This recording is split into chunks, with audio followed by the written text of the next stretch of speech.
Alright guys, sorry about that. I'm back the next day. Same video, next day.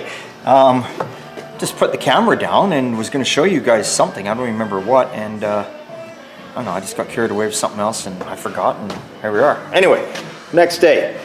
So, Mike started welding up all the exhaust now. Now you can see he's actually got it welded up. Mufflers are all clamped, hung. He's ran the fuel lines up to the tank. He's got all that done. Yeah. Once the exhaust is all done, then you can pull it back apart, take the headers off, and get those all coated up. So that's what's going on there. And then the little Ford fitting in the new radiator now. So you can see, definitely a bigger radiator than what was in there. This is what it did have in there. It had this homemade, hokey, janky, I don't know, brackets welded everywhere import thing on there that wasn't in the best of shape.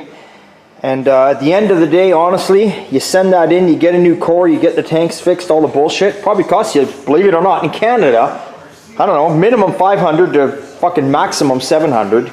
And you just pick up a brand new aluminum rad that cools a lot better, and will just be a better rad overall for cheaper price. Some people don't like aluminum. They say, oh well, they break, they whatever. But oh god, you know, this ain't a truck that flexes. Well, I shouldn't say it doesn't flex a lot, but this ain't some race truck that's going down the track and he's, you know, launching it off the bloody ground and flexing it like that. I don't know. I've ran those aluminum radiators in my cars. I mean, my 58 Ford's had one in it now for 10 years and I haven't had an ounce of trouble with the bloody thing. My Model A's got one in, you know, but I didn't drive that car much, but no problem with that. I don't know. What else do I got that's got one in? I can't remember now.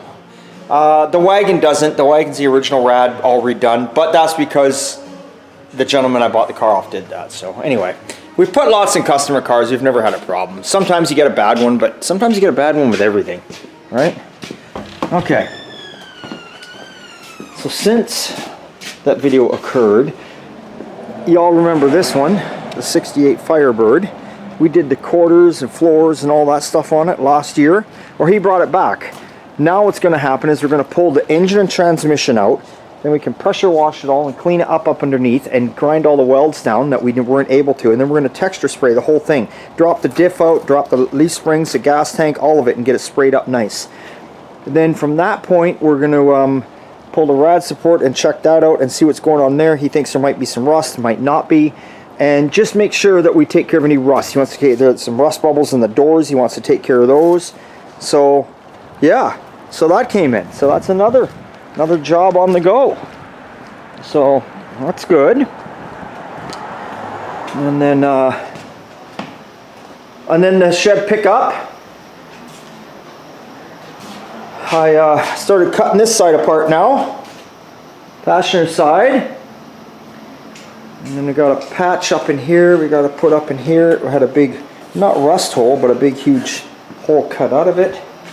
And then somewhere here I welded up a hole here with some holes up on the roof here for lights. Those are done. Like I say, this side's all done, finished. Looking good. Door's been fitted on there.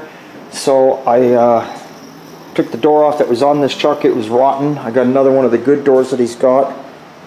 And I'm going to fit that on there tomorrow before I put the rocker on, just to make sure everything's good. And you can see I've already drilled out the rocker where it plug welds on. I've already drilled that out, so I'm going to put the rocker on first. But before you can put the rocker on, as normal, you got the rust that goes in behind the rocker. All this stuff has to be cut out and repaired, all in behind here, which nobody ever thinks and sees, and they don't think about that. So you got a few hours of fixing all that rust. Then you set the door on, then you set the rocker on, and you make sure it all works, and then then you fill in the plug welds, and then from there we'll start like we did before, the cab corner and cutting out there, and it just goes on and on. The Falcon, getting all ready to have its jams all painted up and dash, all up in here. Not this will be covered up, but spray up in there, that'll be all done. So that's gonna go. We're all done. We got all the edges of the hood up here. Sean's got, I think, half the body blocked in 400. Still got to do the other half. Then it's got to go to 600 for paint. We got some dash pieces here. Then we got bolts for all sorts of different stuff. Yeah, we got our matrix already over there. So that is what's happening there. Away we go. What else is going on here? Since I set the camera down, I forgot. Dodge doors are blocked out in 320. Finish them at 400 and then paint them up. Find out whether the customer wants to paint the truck or not paint the truck. I have to work on that with him. I believe he is going to paint the whole truck though, from what I understand. That's the green Dodge. It's outside. I think that's it. I think I've covered it all. What's going on right now? We have another vehicle coming in tomorrow. Tomorrow's Friday. Got another vehicle getting dropped off on Friday, and then I do believe, do we have anything next week coming in? I don't think so. Next week's Christmas, and you know, everyone's shutting down for Christmas. We're closing down for Christmas. Hell yeah!